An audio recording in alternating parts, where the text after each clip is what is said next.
What is sleep apnea? Who suffers from it? And what can be done about it? So, sleep apnea is a condition in which the breathing passage tends to get narrow or blocked. So, I'll show it in this model that this is the nose part, this is the breathing, this is the mouth, and this is the breathing passage.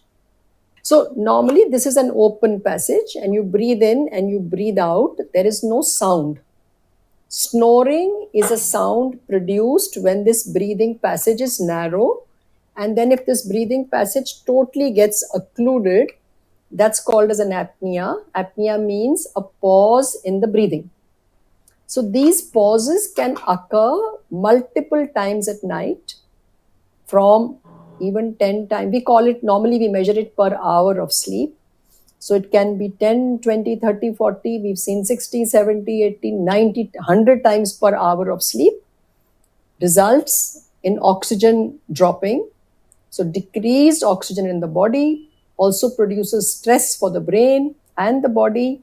It's a risk for heart diseases, brain strokes, memory. Now we know it's a risk for dementia, metabolic problems, obesity. So that's what sleep apnea can do.